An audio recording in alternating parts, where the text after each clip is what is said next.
Hey, nice Atypical Daydream t-shirt. Thanks. It's my favorite podcast. Mine too. But where can I get a t-shirt? It's easy. The link is in the show notes. That is easy. I'm gonna go get one right now. That's a great idea. Thanks. Bye. You bet. Stay cool. Getting from point A to point B in Los Angeles can be quite the hellscape and put you into a dark state of mind. We were walking, my feet hurt so much, and I had this total guttural.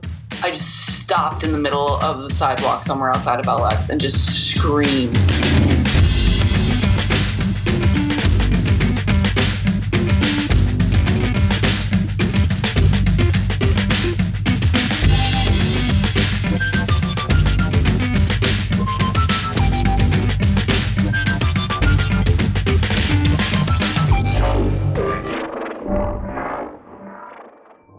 Hello, my atypical daydreamers. Welcome to the show. I spent 2 decades living in Los Angeles, and my heart goes out to all that are affected by the recent fires. It's truly a city I love, but can also be a real pain in the ass. My first story comes from Sima Cunningham from the band Finom. Today, she shares a humbling LA story that would surely bring anyone to their knees.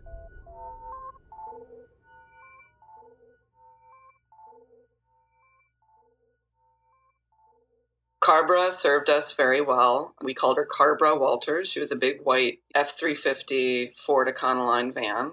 We just finally said goodbye to last year. We sold it to some Chicago Bears tailgaters, but we were doing this big drive, and many touring bands will be familiar with the I-10 corridor from Texas trying to get to Los Angeles and going through the southwestern United States. So we had just played 2 shows in Texas, and it was extremely hot down there. We played the sweatiest show of our life, and our other friends were also driving. They were returning gear for a band they'd been tour managing. They had to get it back to Los Angeles. So we were kind of we had buddies on the road on I-10, and we had stayed the night in Las Cruces, New Mexico. And we got breakfast with them that morning at a little taqueria. And then when we started getting on the highway, our van just the engine lights all came on, and it just died. And we sort of rolled the van into this mechanic shop that happened to be off the side of the road. They were your transmission is shot. So we had a very panicked moment. We had tons of stuff in the van. We've always kind of been a power trio, so we had a lot of space. So we had all of this. We had our camping gear. I think we had a little foldable bicycle in the back because we were just let's elevate our quality of life on the road. So we called our friends who were 45 minutes ahead of us on I-10, and we said, guys, we're so screwed. Is there any way that you can double back and come get us? And they were yeah. And so this is a big shout out to Charles Glanders and Malcolm Brown from Whitney, but they also have, played and toured and a bunch of other things. They turned around on the highway and they came back and scooped us. And luckily enough, they had this huge empty 15-passenger van, and they had a trailer because they were returning all this other band's gear. So they loaded up all of our thing, every single thing, because we didn't know, this is our van is in 250,000 miles or something. So you just don't know. It's is this the end of the life? Is this beginning of a new life? What are we going to do? We cancel our show in Phoenix because they're sorry, we have to go to LA. So that was hour 1 of our 16-hour journey to Los Angeles.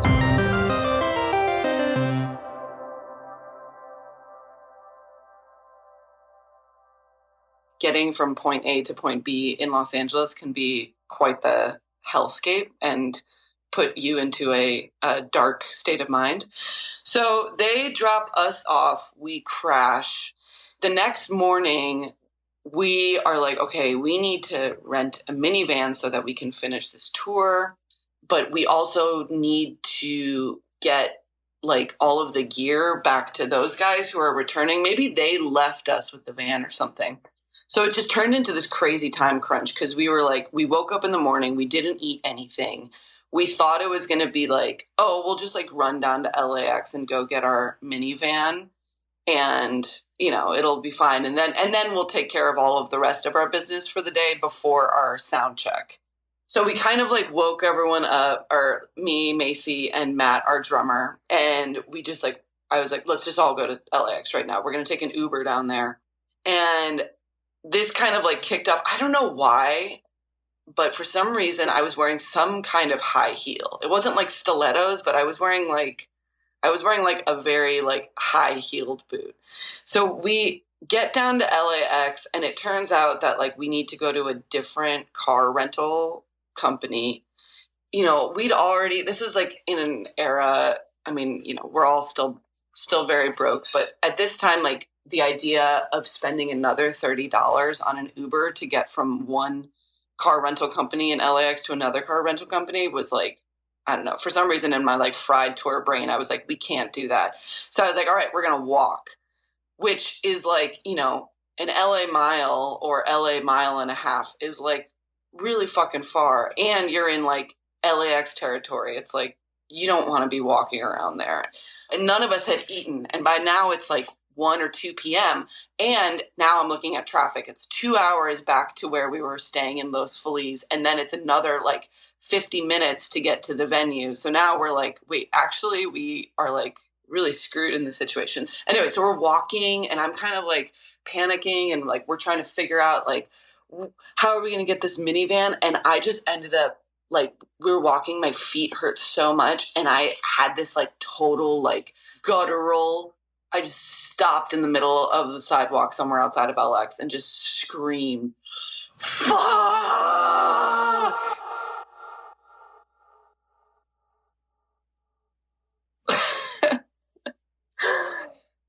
And so we like get the minivan eventually. It's like so expensive.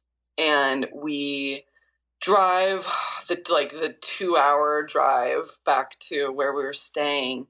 And we were so hungry. So I like ran into the kitchen while the other two were like getting our gear together and everything. And I like chopped up this like pepper and we had these like chicken sausages or something. And we were staying in my friend's apartment. She wasn't there. And so I like sauteed up these sausages and peppers really quick just to like try and get some fuel in us. And I cooked it and then I like put it in this bowl on the counter. And I was like sort of like about to serve it, but I was like, oh, I want to put some seasoning on it. And her cabinet doors are level with her countertop. So when I opened up the door to get the seasoning, the bowl of the food that I had just made literally flew all the way across the room and smashed across the wall on the other side of the wall. Because, you're like jittery and you're just like doing everything fast and reckless. So Macy and Matt heard like the smash of the plate from the other room. And then just like silence. I was like just like my brain like fried in that moment. So they came into the kitchen and the food is on the floor and the broken plate. And I kid you not, we all just crouched down and like silently ate the food off the floor. And we didn't say a word. We just sat there quietly eating our sausage off of the floor. And then we stopped when Macy bit into a piece of ceramic. And we said, okay, we got to get to the gig.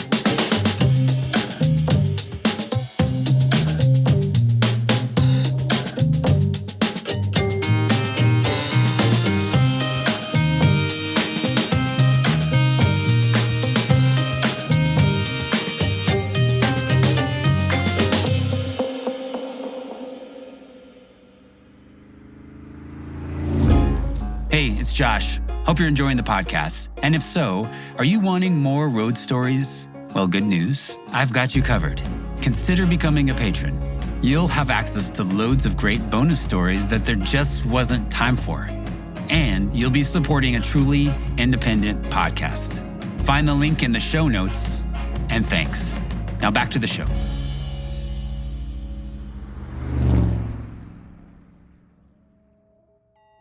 My next guest is Jessy Schwartz. As an actor in LA, a lot of your days are spent driving from one audition to another.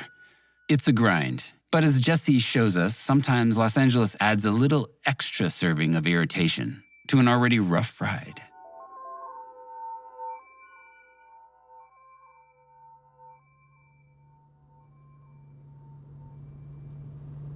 When I lived in LA, you know, people hit cars constantly and then they drive away. So there's lots of hit and runs, whatever. And I saw someone hit my car and that really bummed me out because I loved that car. It was the Yellow Lebaron. It was great. And I'm driving down the street. And so it has like a bit of like a dimple, pretty big dimple, and maybe a little rust. I'm driving to an audition in Hollywood. And I see some guy next to me and he goes, "Roll down your window." And I was like, "No, okay." And he's like, "Roll down your window." It's like, okay, sure, whatever. And I roll down the window. I'm like, "What's up?" He's like, "I can fix your car." And I was like, "No, it's okay." And he's like, "No, I can fix it." And I was like, "Okay, why don't you just we're driving." I'm like, "Why don't you just give me your card?" He's like, "Let's pull over." And I was like, "I'm turning, I have to go." And so I just turned and I parked my car and he followed me. And I'm like, "Okay, dude, I have to go. I have an audition. I'm going to be late." And he's like, "I can fix your car while you're in your audition." And I go, "Oh, but like my car's such a weird yellow color. You can't really match it." And he's like, no, I can. I'm a professional. I'm like, "How about I just get your card? Let me just get your card." And he's like, no. Let me just do this. And all I'm thinking is, this is a good story. So I say, "Okay, yeah. How much would you charge me?" And he said, $150. And I'm like, fuck yeah, let's do this. So I go in and the casting director fucking yelled at me. The note was, "You were supposed to be sarcastic, not boring." And I was like, oh my God. And then she made me wait for some reason. And I'm waiting. And Kate McCucci, who was a friend, I was like, "Did she fucking yell at you too?" And she's like, "Yeah." I'm like, "I don't even understand this. Why am I here? She hates her job. What are we doing here? Why do I have to wait longer?" So finally, I get to leave and I walk outside and I see what looks like he shot my car like 4 times. There's like 4 holes in the side and it's gray.